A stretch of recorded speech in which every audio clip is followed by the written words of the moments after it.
할렐루야. 아멘. 한 주 수고 많으셨습니다. 믿음으로 살아온 여러분의 걸음 가운데, 여러분이 흘리신 땀방울과 그리고 여러분이 드린 기도 가운데 하나님이 결실하게 하실 날들이 다가오고 있음을 여러분 믿으시고 날마다 기쁨과 감사함으로 주를 향해서 달려가실 수 있는 믿음의 걸음 잘 걸어가실 수 있기를 축복합니다. 봄이 완연하죠. 곳곳마다 왕성하게 살아 숨쉬는 봄 기운들, 생명의 기운들이 넘쳐납니다. 그래서 하루를 여는 마음마저도 기대와 설레임으로 가득한 요즘입니다. 흐드러지고 있는 봄꽃들이 시들어가는 모습들, 아쉽기는 합니다. 하지만 떨어지고 남은 그 상처 위에 또 내년 이맘때쯤, 그 이맘때쯤을 약속하는 결실들이 맺혀질 것이니 지는 꽃도 그렇게 섭섭하지만은 않겠다 생각이 듭니다. 게다가 떨어진 것들의 자리를 메꾸려고 하는 것처럼 매일 새롭게 피어나는 다른 녀석들 때문에 여전히 봄의 반가움이 계속되고 있습니다. 요즘은 떠남이라는 것이 오히려 새로움을 여는 문이 될 수도 있구나. 이런 것들을 봄의 흔적 안에서 배우게 됩니다. 떠나는 것은 비단 봄꽃만은 아닌 것 같습니다. 우리 각자에게 주어진 시간만 다를 뿐 해와 달, 사람을 포함한 세상의 모든 만물들이 사실은 매일 떠남을 준비하고 있습니다. 그런 면에서 누구보다 떠남이라는 것에 익숙한 존재가 바로 그리스도교 신앙을 가진 저와 여러분, 우리들이 아닐까 싶습니다. 믿음의 대상이신 하나님께 닿을 때까지는 우리는 결코 만족할 수 없기에 신앙인들이 머무는 곳이라면 그곳이 어디든 하늘을 지향하며 떠나는 출발점이 되어야만 합니다. 그러나 떠남이라는 것이 늘 유쾌한 것만은 아니죠. 떠나는 발걸음이 가볍고 목적지가 분명해지지 않으면 걷는 내내 허둥지둥하게 되거나 쉽게 지치기 마련입니다. 게다가 가지고 있는 것, 소유하고 있는 것이 많으면 많을수록 떠난다라는 것은 자유롭지 못하고요. 또 이전보다 혹시 못할지도 모른다고 하는 두려움 때문에 떠나는 우리의 발목이 붙잡힐 수도 있습니다. 그러나 목적지에 닿는 것만이 아니라 나아가는 걸음마다 무엇을 또 마주하게 될는지 알 수 없다라는 그 사실 때문에 오히려 떠남을 즐거워하고 기대하는 사람들도 있습니다. 여러분의 오늘은 어떤 모습의 떠나는 걸음인지 궁금합니다. 성서일가 제2독서로 우리가 읽은 말씀은 사도 요한의 묵시록, 계시록 말씀이었습니다. 그 안에는 떠남을 살아가는, 날마다 하나님을 향해서 떠나는 걸음을 걷는 우리 그리스도인들의 순례길의 끝, 그리고 예비된 목적지인 종말에 마주하게 될 새 예루살렘의 모습을 우리에게 소개합니다. 요한이 전하고 있는 이 환상에 따르면 그곳에는요, 하나님에 의해서 완전함을 이루고 완성되어서 우리에게 나타날 그곳에는 없는 것이 있습니다. 첫 번째 22절 말씀 보니까 그곳에는 성전이 없답니다. 여러분, 종말을 묘사하는 그림들 혹시 보셨습니까? 그런 성화들을 보면 대부분 장엄하고 거룩해 보이는 성전의 모습을 그림으로써 천국을 묘사하곤 합니다. 그런데 정작 사도 요한은요, 하나님을 향한 신령한 예배로 가득하고 충만해야 될 이 나라에 예배를 위한 성전이 없다, 이렇게 말합니다. 이상하지 않으세요? 그러나 여러분, 이 말씀을 곰곰이 또 가만히 생각해 보면 그럴 수 있겠구나 싶기도 합니다. 여러분, 애당초에 성전은 뭐 하는 곳이죠? 하나님을 예배하는 장소입니다. 하나님을 예배하는 곳. 우리끼리 모여서 하나님을 위한 뭔가를 하는 것이 아니라 하나님을 예배하는 겁니다. 하나님 앞에 무릎 꿇고. 그래서 유대인들은 성전에 가서 예배했고 성전에 가서 예배하는 순간 하나님을 만난다, 이렇게 믿었습니다. 그런데 이 말씀을 뒤집어서 한번 생각해 볼까요? 이런 신앙은요, 그러니까 성전에 가서 하나님을 만날 수 있다, 하나님을 예배한다라는 이런 신앙에서는 성전 외에서는 하나님을 볼 수 없다라고 하는 공간적인 한계를 초래할 수밖에 없습니다. 그러나 여러분, 천국이라는 것은 언제나 어디서나 하나님의 충만한 임재와 영광을 아무것도 거스름과 가로막힘 없이 온전하게, 바울의 말대로 하자면 얼굴과 얼굴을 마주대하는 것처럼 경험해야 되는 그런 곳 아니겠습니까? 그런데 이 도성에는 하나님과 어린 양 자신이 구원받은 신자들을 위한 성전 자체가 되어주신답니다. 그러니까 성전이 필요 없는 거죠. 하나님을 직접 대면하게 되니까. 자, 또 이 도성에는 없는 것이 또 하나 있습니다. 23절 말씀 봐보면 해와 달이 없답니다. 해와 달은 이 세상을 비추는 광명체죠. 하나는 낮에, 하나는 밤에. 사실 여러분, 우리는 모두 다 해나 달에 절대적으로 의존하며 삽니다. 생각해 보십시오. 만약에 해나 달 중에 어느 하나가 사라지게 된다면 어떤 일이 벌어질까요? 말 그대로 다 끝장납니다.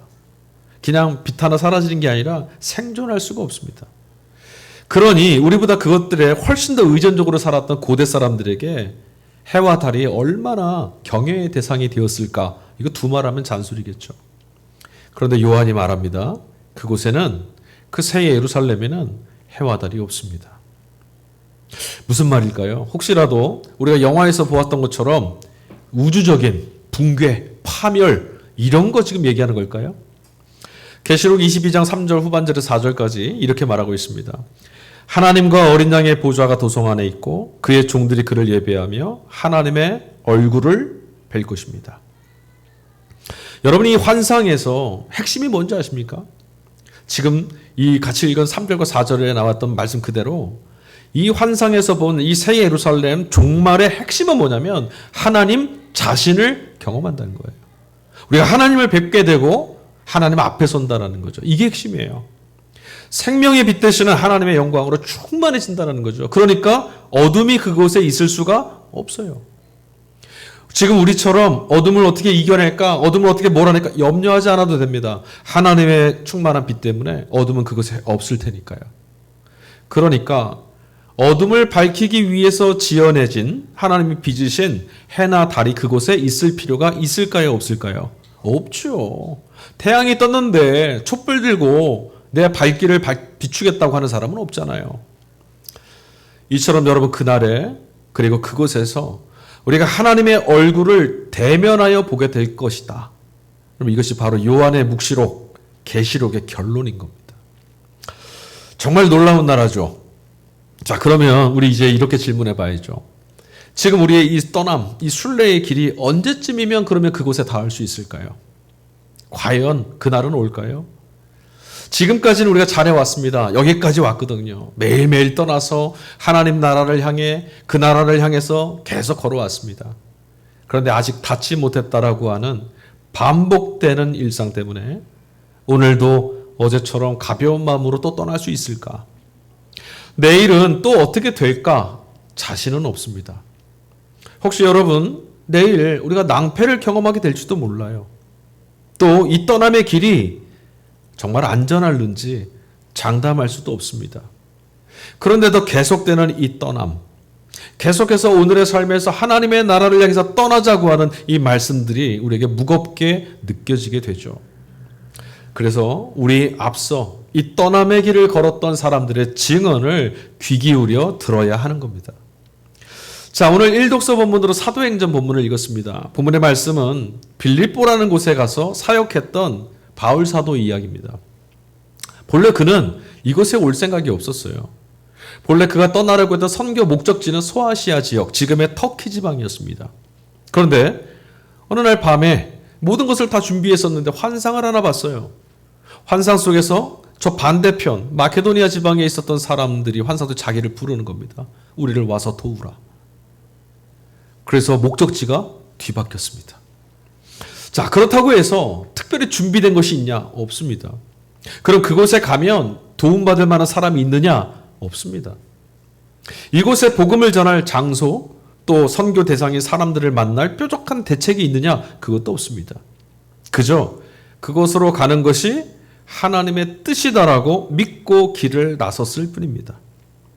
혹여라도 바울 자신이 하나님의 뜻을 잘못 읽었을 수도 있잖아요. 그렇게 되면 이만저만 낭패가 아니죠.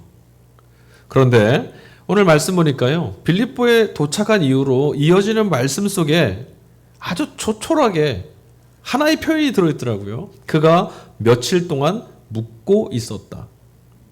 다른 말이 없어요. 그냥 아무것도 하지 않고 그냥 기다리고 있었다라는 거죠. 자, 그럼 여러분, 바울은 도대체 뭘 기다리고 있었을까요? 아는 사람도 없고요. 내가 갈 터이니 준비하라고 그런 것도 없었습니다. 근데 지금 뭘 기다리고 있었을까요? 도무지 오늘 본문의 말씀을 읽어보면 바울 사도에게 있어서 혹여라도 자신이 잘못 선택한 것은 아닐까 이런 두려움이나 조급함 또는 이곳에 도착했으니 사역을 빨리 해야 될 텐데 이 사역을 어떻게 해야 될까? 부산함 같은 것도 조금도 보이질 않습니다. 며칠이 지나고 나서 그가 한 것이라고는 안식일이 때마침 됐는데 가서 기도할 처소를 찾는 것. 그리고 그곳에 가서 만났던 우연찮게 만났던 사람들 앞에서 말씀을 전하는 것. 그 말씀이라고 해서 바로 예수와 하나님 나라겠죠. 그거 전하는 것뿐이었습니다. 그런데 바로 그때 그곳에서 엄청난 우연을 마주하게 됩니다.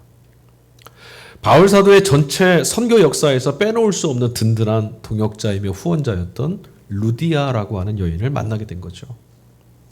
실제로 그녀의 집이 바로 빌립보 교회의 모태가 됩니다.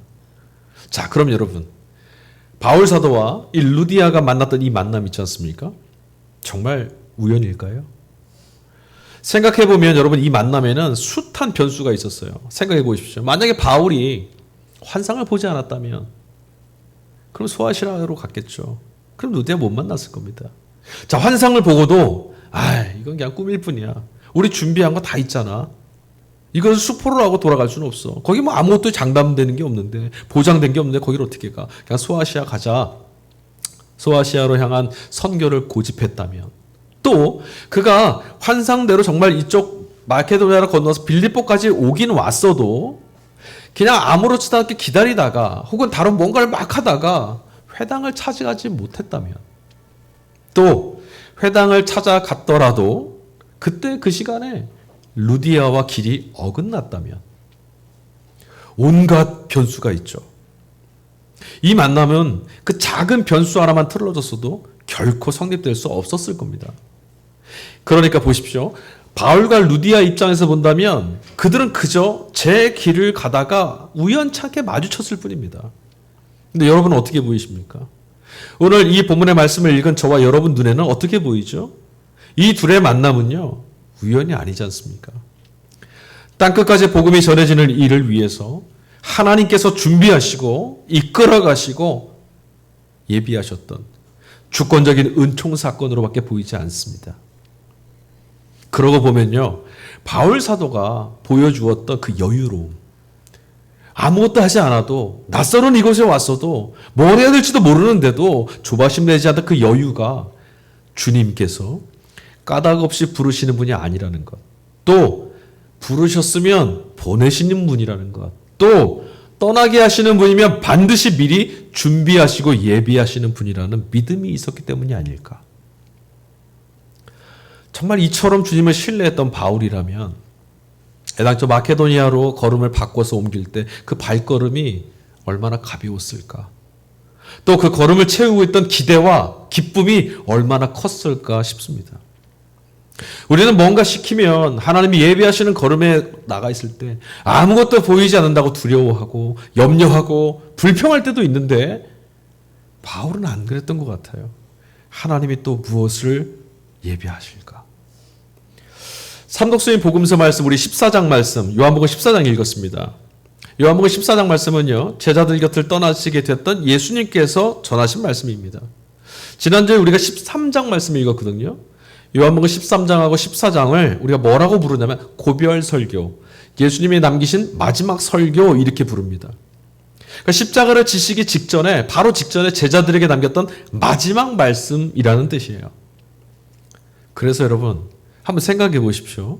본문의 전체적인 내용을 그러면 보면 부활절 기간이 아니라 십자가를 지시기 직전이라면 사순절에 읽으면 더 적합해 보이지 않습니까? 그럼에도 불구하고 이 고별 설교를 오늘 부활절기에 우리가 선택해서 성서일과 말씀이 우리에게 배정한 이유는 십자가가 부활을 약속하고 있을 뿐만 아니라 주님의 오늘 이 말씀들이 부활 이유를 살아가야 될 제자들에게 주셨던 약속을 담고 있기 때문이에요. 부활을 경험한 이후에 살아갈 제자들에게 주신 말씀. 자, 여튼 오늘 본문의 말씀은요, 주님을 향해서 던졌던 제자들의 질문으로부터 시작합니다. 사실은 예수님 어디로 가시려고 합니까? 이 물음이었어요. 여기에 주님이 뭐라고 답하셨냐면 13장 33절에 가보면 내가 가는 곳에 너희는 결코 올 수 없다. 이런 말씀을 하셨어요. 그러니까 질문에 대한 답이 아니고 엉뚱한 말씀을 하셨어요. 주님의 그 답변 때문에 제자들의 걱정이 이만저만이 아닙니다. 여러분 생각해 보십시오. 제자는 뭐 하는 사람입니까? 답해 보세요. 예수님의 제자는 뭐 하는 사람이죠? 다들 잘 하시네요. 따라가는 사람입니다. 여러분은 이 말씀을 꼭 기억하시기 바랍니다. 제자는요, 예수님을 대신하는 사람도 아니고요, 예수님을 앞서가는 사람도 아닙니다. 대단한 어떤 일을 해서 뭔가 드러내는 사람도 아닙니다, 여러분. 제자는 예수님을 따라가는 사람입니다. 자, 그런데 예수님이 지금 떠나신대요. 어디로 가시는지 몰라요. 가르쳐 주시지도 않았어요. 그러니까 여러분, 이제 어디로 어떻게 찾아 나서야 합니까? 따라갈 수는 있을지 없을지, 다시 만날 수 있을지 없을지 걱정이, 두려움이 이만저만이 아니었죠. 게다가 여러분, 지금 주님 한 분만 보고 여기까지 왔잖아요. 그런데 예수님이 지금 이들을 두고 떠나가신대요. 너희들은 올 수 없대요. 다시 못 만나는 거잖아요. 이렇게 헤어지게 되면 이들의 인생 어떻게 됩니까? 낭패죠. 바로 이때 또다시 수제자였던 베드로가 총대를 메고 나섭니다. 요한복음 13장 37절에 가보니까 그가 이렇게 물어요. 주님, 어찌하여 지금은 우리가 따라갈 수 없습니까? 주님을 위해서라면 목숨이라도 바치겠습니다. 역시 대단하죠. 그런데 여러분, 베드로의 이 말은 터무니없습니다. 왜일까요? 애당초에 목숨이 제 것이 아니잖아요. 제 것이어야 주님께 바치죠. 애당초에 목숨도 제 것이 아닌데다가 그 목숨 바친다고 해서 닿을 수 있는 곳이 아니에요. 주님이 가신 곳은요, 때가 이르러야만 닿을 수 있는 곳입니다. 베드로에게는 베드로가 자신이 걸어가야 될 시간이 필요하고, 우리들도 마찬가지입니다. 우리 각자 제 몫의 시간을 지나가야 합니다. 우리가 함께 모여서 예배하지만 인생의 걸음 가운데 주님이 우리에게 오라 하시고 가라 하시는 그곳은요, 각자의 시간을 지나쳐 가야만 합니다. 아무리 용을 써도 그 시간을 지나지 않으면 결코 닿을 수가 없습니다. 때가 닿을 때까지는 그러니까 묵묵히 기다리고 걸어가기만 하면 됩니다. 이것을 보여주는 게 바로 예수님이 지나가셔야만 했던 십자가입니다. 그게 예수님의 시간이었어요. 비켜갈 수가 없고 지나가야만 합니다. 그러니까 부럽다고 또는 조바심에 내몰려서 억지로 뭔가 붙잡으려고 하고 빨리 뭔가를 해보려고 한다면 결국은요, 베드로처럼 넘어질 수밖에 없어요. 믿음이 생기지는 않으니까 뭔가 좀 뾰족한 것이 있으면 좋겠습니다. 지금 당장 뭐가 좀 가슴에 퍽퍽 뛰는 그런 것들이 있으면 좋겠습니다. 그런 건 없습니다. 하나님이 우리를 만나시기 위하여 준비한 시간, 준비한 걸음을 지나가야만 하나님과의 만남은 이루어질 수 있는 거거든요. 14장 1절 말씀, 주님이 답하십니다. 너희는 마음에 근심하지 말아라. 하나님을 믿고 또 나를 믿어라. 모든 걸음은 하나님이 이끄시는 겁니다. 그러니까 중요한 건 어디로 가십니까도 아니고요, 언제 갈 수가 있습니까? 이것도 아닙니다. 주님의 말씀처럼 제 자신의 시간이 찰 때까지, 주님의 예비하신 것이 이루어지는 그날까지 주님을 신뢰하고 기다리는 것, 이게 우리가 해야 될 일들인 거죠. 주님께서 지금 말씀하셨죠. 나를 믿어라. 뭘 믿으라는 걸까요? 지금 제가 이 말씀이 13장과 14장의 고별 설교라고 했어요. 이 앞에 뭐가 있죠? 십자가. 그러니까 주님이 지금 나를 믿어라 하신 말씀은 십자가, 당신의 떠남과 죽음이 끝이 아니라는 걸 믿어라. 여러분, 우리가 아무리 힘겹고 절망스러운 상황에 있어도 주님이 말씀하시기 전까지는 아직은 끝난 거 아닙니다. 14장 2절과 4절입니다. 내 아버지의 집에는 있을 곳이 많다. 그렇지 않다면 내가 너희가 있을 곳을 마련하러 간다고 너희에게 말했겠느냐? 나는 너희가 있을 곳을 마련하러 간다. 내가 가서 너희가 있을 곳을 마련하면 다시 와서 너희를 나에게로 데려다가 내가 있는 곳에 너희도 함께 있게 하겠다. 너희는 내가 어디로 가는지 그 길을 알고 있다. 참 이상하죠? 어디로 가시는지 몰라서 물었던 제자들에게 너희는 올 수 없다고 말씀하셨는데 뒤에 뭐라고 하셔요? 내가 가는 길을 너희가 알고 있다. 여러분은 알고 계시나요? 예수님의 떠남은 자기 자신을 위해서 떠나는 것이 아니었어요. 지금 예수님 말씀대로라면 누구 때문에 떠나는 겁니까? 제자들을 위해서 떠나는 거예요. 그런데 이 말씀 속에 재미난 표현이 있습니다. 제자들을 위해서 무엇을 마련하기 위해서 떠나시는 거예요? 처소를 마련해 주려고. 제자들의 처소를. 근데 그게 어디에다 마련하시는 거죠? 아버지 집에. 지금 그렇게 말씀하시죠. 아버지 집에는 거할 곳이 많도다. 너희가 거할 처소를 마련하러 간다. 자, 그러면 여러분, 하나님의 집이 따로 있기라도 한 걸까요? 아버지 집. 아버지 집이란 말을 쓴다면 하나님께서 거하시는 처소, 하나님이 거하시는 집이 따로 있다는 말이잖아요. 근데 여러분, 집이라고 하는 공간은요, 결국은 하나님이 계시는 곳이 따로 있다는 말이 될 텐데 하나님이 계시지 않는 곳도 있습니까? 하나님은 어디나 계십니다. 오히려 모든 존재하는 것들이 있을 곳은 그것이 어디든지 하나님의 품이 되죠. 하나님은 모든 있을 곳보다 크신 창조주이시잖아요. 그러면 지금 다시 한번 돌아가 봅시다. 주님이 가신다라고 하시는 곳이 어디겠습니까? 다름 아닌 하나님의 품일 수밖에 없는 거죠. 주님 말씀이 이 사실을 근거로 우리에게 제시합니다. 6절에 가보니까 주님이 이렇게 말씀하세요. 나는 길이요 진리요 생명이다. 나를 거치지 않고는 아무도 아버지께로 갈 사람이 없다. 어디예요? 어디로 갈 자가 없대요? 천국에 갈 자가 없습니까? 거처에 갈 자가 없습니까? 어디로 갈 자가 없어요? 아버지께로. 여기가 핵심이에요, 여러분. 우리는 지금도 하나님 안에 있습니다. 그리고 계시록에서 약속되어 있던 그날, 여러분 우리가 지구를 떠나서 어디론가 가는 게 아니라 하나님을 눈으로 뵙고 그분 앞에 서게 되는 것입니다. 여러분 지금이나 종말이나 그때나 어딘가라고 하는 장소가 중요한 게 아니라 언제나 하나님 안에 있게 되는 것, 하나님을 마주하며 있게 되는 것, 그분을 눈으로 뵙고 있게 되는 곳, 여기가 바로 천국의 정체성이고 존재라는 거예요. 우리는 지금 하나님을 믿고 있습니다. 하나님이 우리 안에 계시고 우리가 하나님 안에 거함을 믿습니다. 그런데 우리 곁에, 우리 눈에 하나님이 안 보일 때가 너무 많아요. 아무리 불러도 하나님의 응답이 들리지 않을 때도 있어요. 정말 하나님이 불같은 믿음을 주실 때도 있지만 많은 경우에 우리 세상에서 떠남의 길 가운데 슬퍼하고 낙담하고 절망하고 아파합니다. 왜? 하나님이 보이질 않아서. 그런데 그날은 천국은 어떻다라는 거예요? 아무것도 하나님 앞에 서는 우리의 걸음을 막을 것이 없고 아무것도 하나님을 마주하는 이 시선을 가로막을 게 없다는 거예요. 눈과 눈으로 마주하고 볼 수 있는 때, 눈과 눈으로 마주하는 그 곳이 바로 천국이라는 거예요. 여러분 생각해 보십시오. 여러분 지금 우리가 예수님을 지금 직면하고 보고 있다면 어떻겠어요? 별로 감동도 안 되고 생각도 안 나고. 하나님을 우리가 지금 대면하여 보고 있다면 어떻겠냐고요. 가슴이 뛰지 않으세요? 이렇게 보면 천국이란 것은요, 언젠가 주님께서 가지고 오실 종말의 시간 안에만 있는 게 아닌 게 되죠. 주님은 과거, 오늘, 그리고 내일에 제한을 받지 않는 시간을 초월해 계시는 분 아닙니까?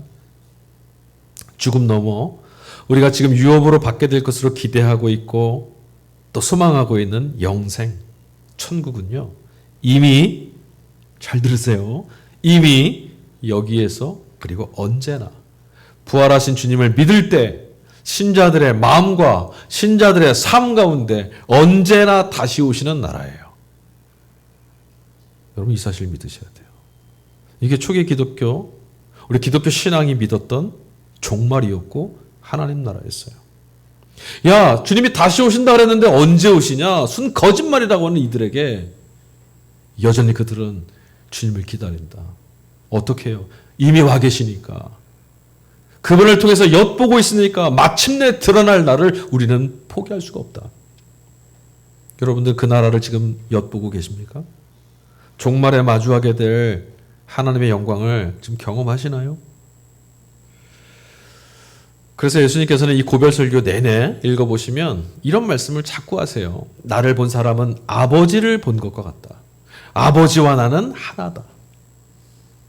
이 말씀을 계속 하신 이유 뭐죠? 지금 나를 보았다면 아버지를 보는 것이고 아버지를 봤다면 너희가 바로 천국에 있는 것과 다름없으니 지옥 같은 삶이라고 무너지지 말아라. 믿음 없음의 사람들이 말하는 유혹에 넘어지지 말아라. 그 말 아니겠어요? 그런 여러분 주님 계신 곳에는 누가 있는 겁니까? 아버지가 계시죠. 아버지와 주님이 늘 함께 계시다고 그랬잖아요. 그러면 또 주님 성령은 누구와 함께 계십니까? 아들과 함께 계시잖아요. 그러니까 주님 계신 곳에는 성령이 계시고 성령이 계신 곳에는 누가 계시는 거예요? 주님이 계시는 거예요. 우리가 지금 성령과 함께하고 있다면 성령이 함께 계시면 우리 가운데 나타나고 있다면 그곳에 누가 계시는 거예요? 주님이 계시는 거라니까요. 오늘 설교의 원문은 없지만 제가 이렇게 말씀드려 볼게요. 성령이 계시는 곳을 바울은 이렇게 말합니다. 의와 희락과 평강이 있고 예수님은 뭐라 말씀하셨냐? 요한복음에 주의 영이 계신 곳에는 자유함이 있고 그럼 어떻게 되는 거예요? 의와 평강과 희락과 자유함이 우리 가운데 있다면 아 성령이 우리 안에 계시는구나. 그러면 뭐죠? 주님이 여기 계신다. 주님이 여기 계시면 아버지가 여기 계시고 아버지의 나라가 여기 있는 거구나. 천국을 맛보며 살아가는 거라니까요. 그 안에서 기쁨을, 그 안에서 의미를 발견하고 살아가는 게 바로 신앙이에요. 하나님을 경험함으로 맛보는 기쁨. 근데 우리는 이걸 다른 걸로 대신하고 있어요. 하나님을 믿어서 얻게 되는 무엇으로? 하나님을 얻게 돼서 받은 복으로. 하나님을 믿어서 얻게 된 승리로. 하나님을 믿어서 얻게 된 명성으로. 하나님을 믿어서 얻게 된 출세로. 아니요. 하나님으로. 하나님 경험보다 더한 건 없어요. 그래서 여러분 마땅히 믿음 안에 있는 사람이라면 바로 그 순간에 그 믿는 순간에 이미 주님 안에 거하는 것이고 주님이 또한 그 안에 계시는 거예요. 해와 달도 필요 없다고 했던 하나님 영광 안에 거하게 되는 천국이 이루어지는 거죠. 그래서 여러분 우리의 물음은 이제 바뀌어야 됩니다. 언제, 어디 이게 아니라 과연 천국은 누구와 함께 또 어떤 이들이 함께 하는 곳인가? 23절 말씀 나를 사랑하는 사람은 내 말을 지킬 것이다. 자 이제 오늘 본문이 왔어요. 나를 사랑하는 사람은 내 말을 지킬 것이다. 이 말씀의 핵심은 어디 있을까요? 전반부입니까? 후반부입니까? 나를 사랑하는 사람은 내 말을 지킬 것이다. 여러분에게 숙제처럼 남는 것은 어떤 것입니까? 전반부입니까? 후반부입니까? 오늘 보고서 첫머리였죠. 지금까지 제가 설명드렸던 것처럼 이 말씀에서 핵심은요. 하나님 안에 거하고 천국을 살아가는 이들에게 지금 주신 말씀이라는 거예요. 천국을 누리고 하나님 안에 거한다는 건 뭐죠? 주님과의 관계 안에 있다라는 거죠. 주님과의 관계가 뭡니까? 사랑의 관계예요. 이런 사람들에게 그러니까 하나님의 영광을 바라보고 천국을 누리고 살아가는 이들, 주님을 사랑하는 이들, 주의 사랑에 응답하며 살아가는 이런 사람들에게는 주님의 말씀을 지키게 된다라는 말씀이에요. 근데 우리는 이 말씀에서 나를 사랑하는 자는 내 말을 지킬 것이다. 나를 사랑한다는 의미를 잘 모르고 아 주님 우리 사랑하시는구나 이렇게 넘기고 이 말을 꼭 지켜야지 이런 생각을 먼저 해요. 우리는 못 지킵니다. 여러분 예수님 말씀 정말 기쁨으로 다 지키면 사실 수 있어요? 안 되잖아요. 왜 안 될까요? 나를 사랑하는 이라는 것이 우리에게 어떤 의미를 갖는지 우리 잘 몰라서. 주님의 영광을 바라보고 사는 이들은 주님의 말씀을 지킬 수밖에 없어요. 왜냐하면 주님은 말씀이시고 말씀이 주님이시니까요. 애를 쓰고 노력해서 이루어낼 수 있는 게 아니죠. 그런데도 우리는 줄곧 사랑이라는 것도 내가 해내고 내가 이루어내는 어떤 것으로 생각해 오지 않았습니까? 믿음조차도 우리는 내가 이루어낼 무엇이라고인가로 자꾸 생각했어요. 하지만 여러분, 사랑이라는 것은요, 본래 정체성이 뭐냐? 둘로 나누어지지 않는 관계를 말해요. 사랑하는 사람들 한번 보세요. 어떻습니까? 사랑하는 사람들은 언제나 같이 있으려고 해요. 같은 것 먹고, 같은 곳에 있고, 같은 곳을 향하고 싶고, 떨어져 있으려고 하질 않아요. 사랑 안에 있게 되면 언제나 그 대상과 한 몸을 이루는 일치를 향해서 나갈 수밖에 없어요. 헤어지면 속상하고, 같이 있지 않으면 외롭고, 함께 있으면 다른 것 없어도 만족스럽고. 우리는 예수님의 사랑을 통해서, 그리고 주님의 사랑이 우리 안에 지금 거하고 있다는 걸 깨닫게 될 때, 성령께서 이 사실을 우리 안에 깨닫게 해주실 때 비로소 하나님과의 일치를 경험할 수 있습니다. 그게 뭐냐? 하나님이 우리와 함께 계시는구나. 그럼 앞서 얘기했던 천국이 우리 가운데 있는 거구나. 그런데 여러분, 이건 우리가 이뤄낼 수 있는 것이 아니라 우리 안에서 이미 시작된 하나님의 능력으로 이루어지는 것이기에 교회 공동체는 사랑의 본질을 이렇게 말합니다. 하나님께만 속해 있는 능력, 하나님만이 부어주실 수 있는 능력이라고. 그러니까 우리가 서로 사랑하게 해주십시오, 이 말이 맞죠. 우리가 서로 사랑하자, 이건 틀렸어요. 사랑은 누가 하게 하시는 거죠? 하나님이 우리 안에 계실 때만 이루어질 수 있어요. 세상뿐만 아니라 여러분, 교회 안에서도 여전히 사랑이란 말을 흔하게 사용합니다. 근데 가만히 한번 들여다보십시오. 우리가 말하고 있는 사랑이란 것이 정말 대상과의 온전한 일치를 이루고 있습니까? 기만, 흉내내는 것에 그치는 게 대부분 아닌가요? 우리는 그와의 일치가 되고 싶지 않아요. 내가 누군가를 연약한 사람을 바라보면서 사랑합니다 할 때도 그와 일치되고 싶지 않아요. 우리는 그런 형편에 떨어지고 싶지 않잖아요. 그러니까 흉내내는 거죠. 따지고 보면 하나님을 사랑한다라고 하는 이 말도, 이 고백도 어불성설입니다. 우리가 어떻게 하나님과 일치를 이룰 수 있겠습니까? 하나님이 우리를 용납해 주시고 그 사랑이 우리 안에 감싸고 있을 때만 가능한 일이죠.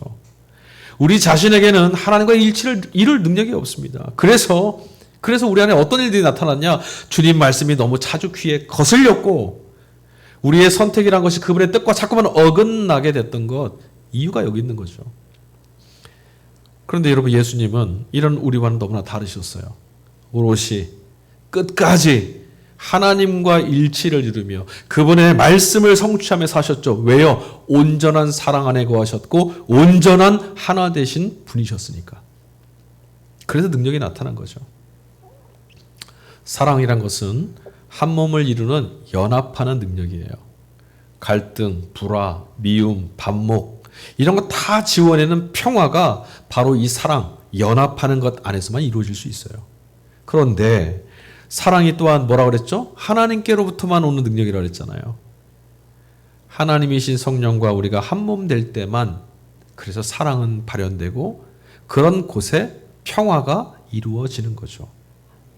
예수님께서는 우리가 성령과 일치를 이루고 참된 사랑의 능력으로 평화하는 충만한 생명을 누리고 살게 하시려고 기꺼이 오늘 제자들 곁을 떠나기로 결심하신 거예요.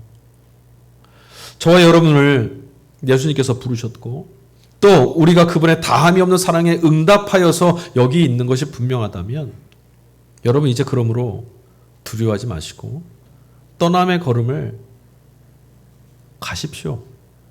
떠나도 괜찮습니다. 우리의 오늘을 떠나는 겁니다. 우리의 어제를 떠나는 겁니다. 오늘에 무너져서 주걱거리던 자리를 털고 일어나서 한 걸음씩 주님의 말씀을 담고 실천하며 삶으로 살아갈 때, 예전에는 안 됐으니까 포기하는 게 아닙니다. 오늘 또 이만큼 걸어갈 때 우리는 마침내 귀로만 듣던 삶에서 벗어나서 눈으로 주님의 영광을 마주하게 되는 천국을 맛보게 될 겁니다. 성령께서 우리의 마음과 뜻과 생각을 지켜내셔서 주님과의 온전한 일치를 이루는 사랑 안에 거하고 그러므로 말씀과 일치를 이루며 살아가는 믿음으로 저와 여러분, 우리의 삶을 이끄시고 도와주실 겁니다. 성령이 함께 계시니 주님이 우리 함께 계실 것이고, 주님이 함께 계시니 하나님이 우리와 동행하시고, 아니 그곳이 바로 천국으로 하나님이 역사하셔서 이루시는 구원의 날들이 될 줄로 믿습니다. 우리는 주님의 이 말씀을 믿으며 살아가는 그리스도인 제자들입니다. 아멘. 우리 시간 같이 찬양했으면 좋겠는데요.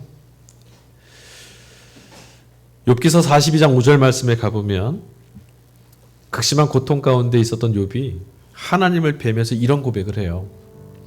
내가 죽게 대하여 귀로 듣기만 하였사오나 이제는 눈으로 주를 배옵나이다.